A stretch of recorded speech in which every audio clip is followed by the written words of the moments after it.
മൂവാറ്റുപുഴ മണ്ഡലമാണ് നമ്മൾ ഇനി അനലൈസ് ചെയ്യുന്നത്. മൂവാറ്റുപുഴ 12 ലോക്കൽ ബോഡി ചേർന്നാണ് മൂവാറ്റുപുഴ മുനിസിപ്പാലിറ്റിയും 11 പഞ്ചായത്തോട് ചേർന്നത്. വലിയൊരു മണ്ഡലമാണ് മൂവാറ്റുപുഴ. അതിന്റെ ലോക്കൽ ബോഡിയിലുള്ള പഞ്ചായത്ത് തെരഞ്ഞെടുപ്പിലെ വോട്ട് ഷെയർ നോക്കിക്കഴിഞ്ഞാൽ ഇവിടെയും എല്ലാ എറണാകുളം ജില്ലയിലെ അസംബ്ലി മണ്ഡലം പോലെ മൂവാറ്റുപുഴയിലും UDF വളരെയധികം ലീഡ് എടുത്തിരിക്കുകയാണ്. കുന്നത്താട് മാത്രമാണ് BJP NDA ലീഡ് എടുത്തിട്ടുള്ളത്. ബാക്കി എല്ലായിടത്തും UDF ആണ്. അത് കുന്നത്താണ്ട് നോക്കുകയാണെങ്കിൽ 70,000 വോട്ട്, 46% വോട്ട് UDFിനുണ്ട്. അത് സ്വതന്ത്രരെല്ലാം കൂടെ 37,000 വോട്ടുണ്ട്. LDF 35,000 വോട്ട്, 3-ാം സ്ഥാനമാണ്. BJP അവിടെ ചെറിയൊരു 5% വോട്ടേ ഉള്ളൂ, കാര്യമായ പ്രസൻസ് ഇല്ല, 8,500 വോട്ടേ ഉള്ളൂ. UDFിനെ നോക്കുകയാണെങ്കിൽ 125 മെമ്പർമാർ UDFിനുള്ളപ്പോൾ LDFിന് 36 പേരേ ഉള്ളൂ, അതേഴ്സ് 35, സ്വതന്ത്ര ഉണ്ട്. BJPക്ക് 2 പേര്. കുന്നത്താണ്ട് മൂവാറ്റുപുഴയുടെ ഒരു ഹിസ്റ്ററി നോക്കാം. പഴയ തെരഞ്ഞെടുപ്പുകളുടെ 2006 നോക്കുകയാണെങ്കിൽ 2006 പോലെ നോക്കാം. അതിലും പുറകോട്ട് ഇപ്പോൾ കമ്മ്യൂണിസ്റ്റ് പാർട്ടിയുടെ മണ്ഡലമായിരുന്നത് 2011 കോൺഗ്രസ് അത് പിടിച്ചെടുക്കുക ചെയ്ത് ജോസഫ് വാഴക്കൻ.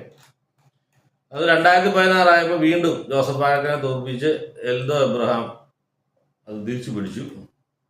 2021 എൽദോ എബ്രഹാമിനെ തോൽപ്പിച്ച് മാത്യു കുഴൽനാടൻ പിടിച്ചു. അതായത് ഈ മണ്ഡലം ഇങ്ങനെ LDFിനും UDFിനും സിങ് ചെയ്തുകൊണ്ടിരിക്കുന്ന ഒരു മണ്ഡലമാണ്.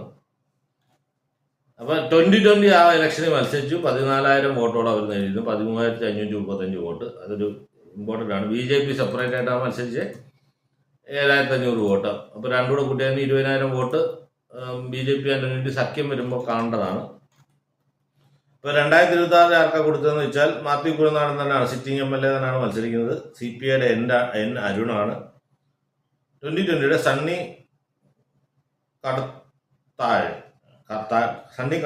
കടൂത്താഴ് ആണ് മത്സരിക്കുന്നത്. അപ്പൊ എന്തായാലും നമുക്ക് അതിന്റെ ലോക്കൽ ബോഡി ഒന്നുകൂടെ നോക്കാം.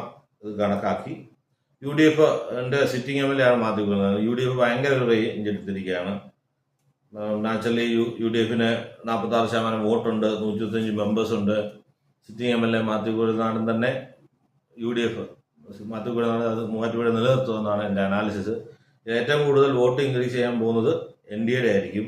8,000, കാരണം 2020 സഖ്യം ആയതുകൊണ്ട് ഇപ്പൊ തന്നെ 20,000 വോട്ട് അവിടെ കിടപ്പുണ്ട്. അതൊരു 25,000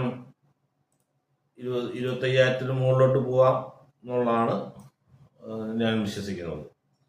ചിലപ്പം 2020 കൂടുതൽ വോട്ട് അട്രാക്ട് ചെയ്യാൻ പറ്റിയെങ്കിൽ അവർക്ക് സ്വാധീനമുള്ള ഏരിയയാണ്. BJPക്ക് അധികം സ്വാധീനമില്ലെങ്കിലും അങ്ങനെയാണെങ്കിൽ ചിലപ്പോൾ LDFിന്റെ വോട്ട് കുറച്ച് ശരിക്കും പറഞ്ഞ വിധത്തെ കുറച്ചുകൂടെ കുറഞ്ഞാൽ NDA 2020 സഖ്യം ഇത് ഇവിടെ രണ്ടാമതെത്താനുള്ള സാധ്യതയും തള്ളിക്കളയുന്നില്ല.